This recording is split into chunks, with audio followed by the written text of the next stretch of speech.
Ball is the pride and joy of this program. We're excited. It's an exciting time. December 5th is something that's not out of the equation right now. Much needs to be said right now, except that Saturday is a must-win. What's good, and welcome into Cronkite Sports Live. I'm Jake Garcia, and he's Kerry Crowley. On this show, actual humans will be speaking actual language. Why the bizarre intro? Well, ASU coaches and players have been sounding a little bit robotic right now. The best practices, the best games, the best team ever. Jake, let's channel ASU football and have our best show ever. I think we have a monopoly on producing good shows that occur in this building. We still make good journalism, though. If it bleeds, it leads. We'll start with football.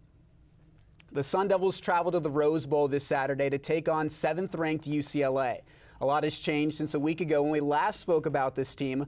Probably most importantly, the fact that many are ready to call 2015 a throwaway season. In so many cases of a team underperforming, truth lies somewhere in the middle of emotional hysteria and naive optimism.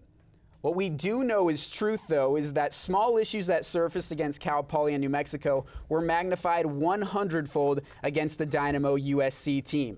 Have they been properly diagnosed? Will damage control put out the flames? We don't have all the answers, but our best educated guesses this week will come from WCSN football analyst Brett Deckert. Brett, great to have you with us. If I were to present to you one area of this ASU team that's in need of the most improvement, what would you say? It's a difficult question because every area of improvement after a loss like that, they can improve almost everywhere. But the one thing we're going to look at is the defense specifically, because those offensive issues are miscommunication issues. I think those are things you work out on the practice field, getting your tempo right, ball control. They've already lost 7 fumbles compared to only 4 last season. It's the defense that worries me, though, because those things are correctable in practice. When we look at UCLA this Saturday, they've got a stellar offensive line, one of the best in the country. That's allowed the 3-headed monster for UCLA. Leading the way there is Paul Perkins, one of the best in the country. They've averaged, as a group, 6.8 yards per carry. That's phenomenal. And ASU, yeah, they've been good against the run, but once again, they're going to have to focus, get guys in the box, and try to stop that running game, as we know Todd Graham will do. They love to win the battle on the line of scrimmage. They're going to try to do it again Saturday, and I think that's pretty bad news. It's a little paradoxical, though, because so far ASU's strength on defense has actually been stopping the run. Against a USC team that was supposed to really exploit that weakness, 76 yards on 32 carries. That's less than 3 yards per carry. So how do you account for that this week? Well, sure, I accounted for that last week at Cody Kessler's numbers, and that's what offenses do. They look at what ASU is going to do, how much pressure they're going to bring, how many times they're going to give them cover zero, and they're going to exploit that. We go back to USC last week, a 3rd down play for Cody Kessler with 4 wide, and you can see 7 guys in the box for the Sun Devils. They leave their safeties up high, giving tons of cushion when it's pretty clearly what's going to happen. You're going to get a wide receiver screen on each side. Up at the top of your screen, Stephen Mitchell Jr. catches it. Jordan Simone has 2 passes he can take. He can go outside to the sideline or inside. He chooses inside. You can see it's easy for Stephen Mitchell. That box represented the wide open field downfield. He chooses the outside. That's a touchdown. We show the same exact kind of play on the very next drive for USC. 4 wide receivers set. If not for these 2 missed blocks, this is 6, but instead ASU misses 3 tackles on this play, and it gets down to the 5-yard line. But that's kind of the point here. How on back-to-back drives does ASU set up the defenders in this way? Todd Graham talks about his defense being an attacking defense. Consistently, they rank high in tackles for loss, sacks, and turnover margin. But what happens when you leave your secondary out to dry that often in a football game? They can play great, they can be physical, and they can have enough speed to play with them consistently. But over the course of an entire football game, you're going to give up the big plays. That's what we saw against USC. I think it's too late in the season for them to fix this, being a scheme issue. And on Saturday, I think we're going to see more of that. UCLA could put up some big points, even if ASU does stop the run game. So Brett's claim, perhaps it's scheme and not personnel. We'll see if ASU's coaches and players really deem this an issue or if they just stick with what their message has been up to this point, and that's just doing what they do, but better. That's Brett with the latest on ASU football. Our coverage, though, is far from over. Later on in the show, Elaine Wilson will give you some sights and sounds from the week leading up to UCLA. The year was 1973. As you drove through town blasting Elton John's chart topper, Crocodile Rock, your gas prices of 55 cents per gallon matched the national speed limit of 55 miles per hour. 1973 was also the last time the ASU volleyball team started 13-0, and tonight they have a chance to continue their undefeated start. At 6 p.m., the Sun Devils host the Stanford Cardinal, a pillar of the volleyball world, and for the first time since 1986, number 6 ASU enters with a higher ranking than number 8 Nerd Nation. After drawing more than 5,000 faithful fans for last Friday's Pac-12 opening victory over the University of Arizona, tonight marks yet another venture into a deep forest of uncharted territory, and shortly, we'll see if the Sun Devils can topple the trees standing in their way. Playing well, and I hope that we don't get complacent. I hope that we don't take it for granted, that it's easy, because it's not. That's the opposite of what it is. It's social media time, Carrie. I'm stoked because perhaps this is when ASU baseball coach Tracy Smith makes this segment a part of his weekly consuming habits on the internet. Is this on Netflix? That's a huge point, and I won't let that go to waste, but I know you're stoked about this segment because our correspondent this week is from the same neck of California as you are. Andre Sims, it's our pleasure. The wrong side of the bridge, though, Andre. Thanks, guys. Carrie, you're lucky this isn't a debate because I think I'm on the right side of the bridge. But nonetheless, we've got some great stuff this week on social media. I got 2 tweets for you and a LinkedIn profile because I know the 2 of you are LinkedIn experts. So let's get right to it. We'll start off with one of WCSN's own, Zach Pockleb. We make fun of his Twitter presence a lot, but we can't argue with the numbers. 620 retweets, 883 favorites. That's impressive. Guys, initial reaction to the tweet, and also, how shocked are you on how viral this went? Very shocked, but not too surprised, I guess, because Zach Pockleb doing great things for WCSN, bringing content to the site, bringing content to his social media profile, all good things. But Zach Pockleb, his new nickname, might as well be clickbait. I want to make it clear that the reason we make fun of his social media presence isn't because it's textbook bad. It's just bad based on how we all use it. It's actually fundamentally sound, so Pockleb's really getting those retweets and favorites going. I'm going to be honest, though, I have no idea what that means. It's a reference to a movie that came out a couple years ago. This is the end, but nonetheless, we're going to move on. Can be the end of Zach Pockleb's Twitter game. It might be. You never know. We're going to fast forward here. John Buccigross, ESPN personality, showing off the ASU-themed college hockey gear. Now, I was talking to Dominic Catronio, who will be on the call for ASU's first NCAA game tomorrow night, and he says he's struggling to digest the fact that an ESPN anchor will be listening to his calls. Guys, got any advice for Dom? I can tell Dom, based on experience, that it's always funner or more fun calling a game in which the home team is winning. So Dom covers ASU hockey. ASU will be playing U of A this week. It's their first NCAA hockey game. U of A is still not in the NCAA for hockey, so this could be a significant ASU win, and I'm sure Dom will have a lot of fun doing it. ASU hockey typically opens its season with 15-0, 14-1 victories. Right. Yes, hockey victories with those scores. Could be the same tomorrow night. And last but not least, we have Macy Gardner's LinkedIn profile. Now, we know that Macy Gardner is one of the most prolific outside hitters in ASU history, but her LinkedIn could use some work. Hasn't been updated since her freshman year. So guys, what can the star outside hitter do to up her LinkedIn game? Macy, you're an all-star caliber Pac-12 outside hitter. Become an all-star caliber LinkedIn player. We know more than 360,000 student athletes go pro in something other than sports. You might be one of them.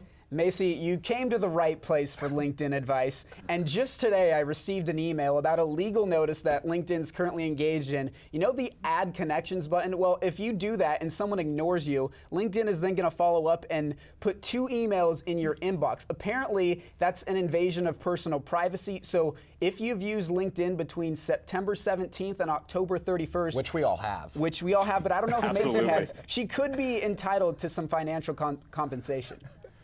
It'll be interesting to see, but that's all I have for social media. Back to you guys.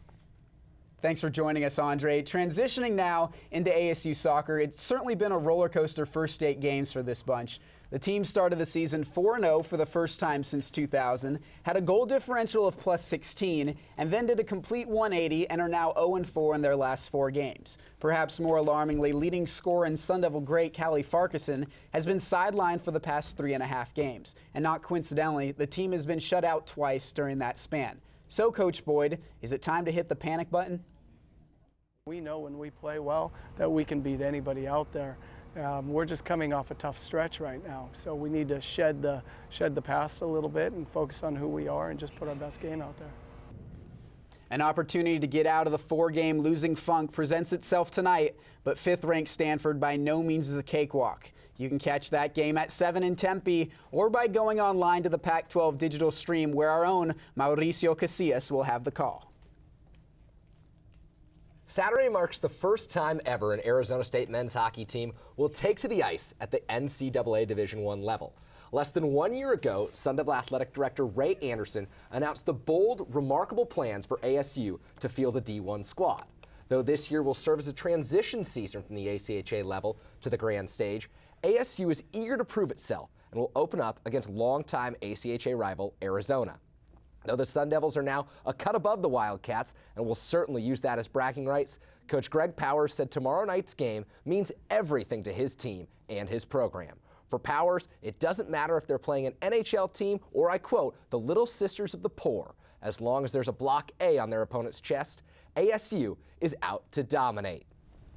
And now, if there's one college hockey broadcaster who's more excited for ASU's upcoming season than John Butchergross, who we just referenced, it's our very own Dominic Cotroneo, the WCSN Pac-12 broadcaster for the very first NCAA Division I season. Dom, we know you're hyped. You spent so much time poring over this roster, understanding the transition that ASU has made in less than a year. So give it to us. Stop holding back. Who are the newcomers to watch on this season? Here we go. We got two different types of newcomers to look out for: the true freshmen and also the transfers, because this is a high-profile destination now for a collegiate hockey. So let's start with the freshmen now. First things first, Charlie Zuccarini is the first guy I want you guys to look out for. You can't miss him on the ice because he's going to be the smallest guy on the ice. Stands only at 5'7", a similar type build to Sean Murphy from the last 2 years on the ACHA level. All three of these players, by the way, coming from the British Columbia Hockey League in Western Canada, all of them point-per-game players. Also Matt Kennedy, Jordan Masters, all three forwards. I expect them in the lower lines, but still, you will see them on the ice, especially come tomorrow night. Now, for the other side, we look at the transfers. A couple of graduate transfers, including Dustin Peterson. He's one of the three captains now on this squad from Greg Powers, coming from Notre Dame. Also Brock Krieger from Michigan State, defenseman. His father played with 4 different teams in the NHL. And lastly, Wade Murphy, coming from, North Dakota. They don't play hockey there. Yeah, of course they do. He's got plenty of experience. He didn't get much into the stat sheet, but he knows exactly what it takes to win at the highest level of collegiate hockey. ASU at the Division I level, but opening up against an ACHA team in Arizona. So my next question for you, how challenging can this schedule truly be for the Sun Devils in this transition season? Well, the shame is that this rivalry will not continue beyond this year. Greg Powers has said that he does not want to make sure that they are not continuing to face ACHA opponents. It's really a lose-lose situation. But you look beyond it, this entire season is going to be a gauntlet. They are not taking things easy by any means. 8 of their opponents this season received votes of some variety in the USCHO poll, preseason poll. The big one to circle is Yale, because that is one of the only home games that they will have against one of these ranked opponents in the Desert Hockey Classic come January. And also, as you'll see, most of these opponents come in January, and almost all of them are on the road. So this is going to be a really good test and a good litmus test, if you will, on the linear plane for ASU hockey as they get ready for their first season as an independent team. ASU hockey, Butchergross is ready, Cotroneo is ready, CSL is ready. Tomorrow night, you can catch that game on the Pac-12 digital stream. Our own Dominic Cotroneo will have the call from Gila River Arena.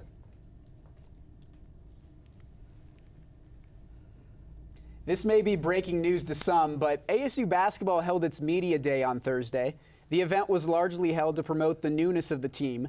The new coach is Bobby Hurley, and the new jerseys have 3 stripes. What else is new? Maybe that WCSN reporters got some audio and did some reporting that bucked a vicious 40-year cycle of nothing of substance ever coming from a media day. Feel good about where each of the guys are really individually, and we're healthy, and now it's time to get to business. There'll be bumps in the road. We have to get through that, work through it, be competitors, show up every night and compete. And then if we do that and we build that as a habit, then I think we'll be in good shape. The phrase, "it's all about family, it's all about fun," is probably trademarked by a popular cruise ship line by now. But that isn't stopping the Arizona State football team from embracing the family aspect of the game and returning to the days where that game is, well, fun again. After a disappointing 2-2 start and a 42-14 shellacking at the hands of the USC Trojans, the Sun Devils haven't been having much fun at all lately. This week, they're trying to ease up on the pressure they're feeling heading into a showdown with nationally ranked UCLA. And WCSN's Elaine Wilson was at practice to see if ASU's return to the game's foundational values could pay dividends against the Bruins this week. With the conclusion of another week of practice leading up to a game that has been coined the must-win game of the season, the Sun Devils aren't focusing on the Bruins. The focus is on themselves. The big thing, like I've said all week long, our big focus is us. And the number one thing we got to do is come out of this game with 100% ball security. That's the number one thing that we've got to do. For senior quarterback Mike Bercovici, the focus this upcoming weekend is on brotherhood. It's pretty incredible to see the type of relationships that we have and the type of culture that's going on. I mean, we've had guys going to dinner with each other. I know guys are hanging out more than ever when most teams around the country are just doing their own thing at this point in the middle of the season. So we still are coming together as a group, being a brotherhood. It's something that wins, losses, doesn't matter. We're always going to have each other, and that's all we need. And that brotherhood has translated into practice. From the second that we entered the building on Tuesday morning, I think you can tell that we have leaders, and it's showing. So the way we responded this entire week it's been fun. That's kind of been the motto this week, is have fun. And the guys are taking it well, and we're ready for Saturday. From Tempe, I'm Elaine Wilson, Cronkite Sports Live. I'll admit I was wrong when I predicted ASU volleyball to lose to Illinois 2 weeks ago. What I wasn't wrong about, though, was the impossible schedule they have in Pac-12 play. Toughest matchup today is tonight against number 8 Stanford. Here to get your brain cells firing in anticipation, it's Troy Lynch, Zach Pokleb, and a whiteboard. Thanks, guys. Well, it's a busy weekend for the Sun Devils. They got number 8 Stanford on Friday night, and then on Sunday they have to go up against Cal. It's been a pretty historic week so far. They're actually number 6 in the nation, which is their highest ranking in program history. They're actually 2-0 in conference play, which they haven't been able to do since 1999. And this is the first time in Pac-12 history that the Sun Devils have been ranked higher than the Cardinal. But we saw on Sunday, Sun Devils ran the 5-1 for the first time this season against the Beavers, and they won 3 sets. But Jason Watson said it was a little bit awkward, still feels a little more comfortable in the 6-2. Zach, you drew a lot on here. Artwork is great, by the way. Appreciate it. Just break down what these two systems are. All right, so in the 6-2, we're focusing on rotations 1 and 4. In the 6-2, they're identical. The setter is in the back row. The opposite's Brielle Bailey and Kizzy Reisdorfer in the front row. Now in the 5-1, with Kylie Pickrell out and injured, row 4, Bianca Arellano has to come to the front row and forces whoever the opposite is into the right back. Now, with running at 6-2, the Sun Devils have been perfect so far this season, 13-0, second best start in program history. And so those top 15 teams that they've played, beat them all. But on paper, this is supposed to be the toughest matchup. So what do you think? I mean, they have to play that much better offensively to try to beat the Cardinal? Yeah, they have to play your best volleyball against Stanford. Stanford's this benchmark type of program across the country. So in the 6-2, it's going to be a lot easier for ASU because Stanford's blockers have to honor every single attacker in the front row for ASU. In the 5-1, that's going to hurt when Bianca Arellano moves to the front row because, as you can see, this blocker would cheat over just a little bit, which helps that blocker help on the middle blocker, and it also helps this middle blocker cheat over to ASU's outside hitters, who would be Macy Gardner and Cassidy Pickrell, putting a lot more stress on those players to manufacture points. So what ASU could do to counter that, they could bring Whitney Follett across to the slide, but what we saw against Oregon State is that she's not as comfortable doing that, and Watson even said that that takes her out of her rhythm and doesn't let her be the effective middle blocker and attacker that we know she is. I don't know if that's the artwork of you or Pablo Picasso, but excellent work, Zach. Appreciate it. Breaking it down, but it all depends whether or not Kylie Pickrell is able to play. On Tuesday, she said she was about 85%, so it's still a toss-up for Watson, but that's all going to be at 6 o'clock Friday night at Wells Fargo Arena, covered by the Pac-12 networks. For Zach Pokleb, I'm Troy Lynch, and back to you guys at the desk. Well, Jake, ASU fans were discouraged by the Sun Devils' 42-14 defeat at the hands of the USC Trojans on Saturday. But all 6 teams in the Pac-12 South have lost at least one of their past 7 contests by no fewer than 18 points. That's parity in its finest, and it means you can't count anyone out. So here at Cronkite Sports Live, we will soldier on and show you another Pac-12 contest the Sun Devils will be keeping tabs on this weekend. Here's true freshman Ethan Gaines, and this is Impact. Thanks, Gary. This week's Impact matchup is between Arizona and Stanford, 2 teams moving in opposite directions. Arizona suffered its first loss of the season last week against UCLA in a 56-30 blowout at home. The Wildcats starting quarterback Anu Solomon suffered a hand injury during the game. He's going to be questionable for Saturday. After surrendering almost 500 yards of offense against UCLA, Arizona's defense will once again be without injured All-American linebacker Scooby Wright. If Arizona can get an impressive win on the road, it could rocket them back into the top 25 and keep them in good position to compete with ASU in the South. Stanford, on the other hand, looks dominant. After a surprising loss to Northwestern in Week 1, the Cardinal has rattled off 3 straight wins, with Christian McCaffrey's 445 rushing yards leading the way. A loss for Stanford would only be its first in conference this year, while a win would help out the Sun Devils in the South. Thanks, guys. Back to you. Kerry, there was a big-time opportunity there for you to say something like Ethan Gaines is a prime example of a freshman making gains.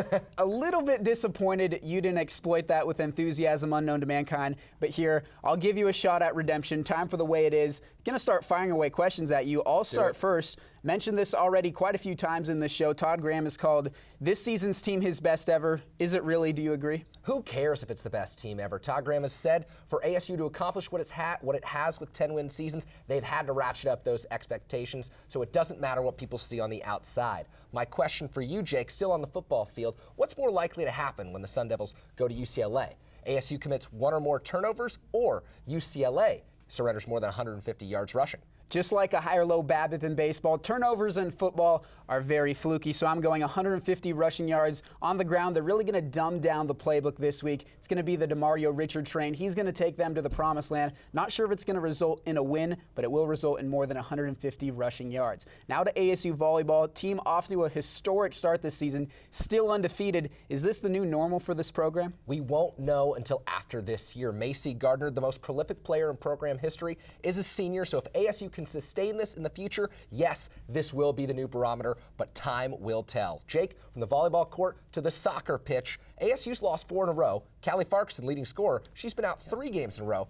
What's the cause for concern level at for Kevin Boyd? It's pretty big because Callie Farquharson is the heart and soul of this team, but I'll take you back to 2013. This ASU team snapped Stanford's 73-game home winning streak, 44-game conference winning streak. That game going to have 0 impact this weekend, but still it shows you that crazier things have indeed happened. Now I'll reference Media Day again, ASU basketball, a lot of newness with this team, a new philosophy, and a popular thing for them to say, they're going to try and play like Bobby Hurley did in 1990. Is that a good thing to do? Well, playing like Herb Sendek did in 1980 sure didn't work out for that ASU team. I kid, but Coach K of Duke had Bobby Hurley and Christian Laettner playing with the best of them. Basketball, it's transcendental. You don't need to play the way of a certain era. You can collaborate from the 1980s, the 1990s, the 2000s. You can have a great team as long as you buy in to what your coach is selling. Now, Jake, final question for you. More of a statement. Give me your Sun Devil feel-good story of the week. Wow, you're really putting me on the spot here, but I'm going to go with true freshman wrestler Anthony Valencia. He's decided to redshirt this season. Why? In preparation for the Olympic trials and the 2016 games in Rio. Indirectly, he's going to hurt the chances of this ASU wrestling team, but still, Olympics, once-in-a-lifetime opportunity. Hey, when your country calls, you pick up the phone. And now it's time for our producers to call and find out who's winning the way it is. It's got to be me this week, right? Let's go. So I'll address the elephant in the room and expand on what's really been the theme of this entire show. It's the concept of company talk and how it's gotten really old really quick as ASU football continues to struggle. We heard Berkovici at the start of the show, but here's another example. Jordan Simone gets asked what's different schematically about USC and UCLA, and answers that the team is just focusing on themselves. Todd Graham's implementation of mass thought may indeed be the recipe for success in college athletics. Everyone buying into the same principles, spewing the same messages. It looks really good when you're winning. But until now, we've never seen what kind of reaction this talk provokes when the team loses. People are starting to perceive it a little like hypnosis or brainwash. So what's the remedy for this? It's critical and independent thought by the leaders of this team, and that's the way it is. It's October 2nd. We're in the midst of fall, and yesterday, the thermometer reached 106 degrees. If that doesn't get you excited about the days ahead, nothing will. Well, perhaps a few ASU sporting events will. We'll send things over to Miles Todd, who's got your weekend forecast. Thanks, Kerry. It's a happy-go-lucky weekend for ASU sports. We start off with women's volleyball and soccer both having games on Friday here in Tempe.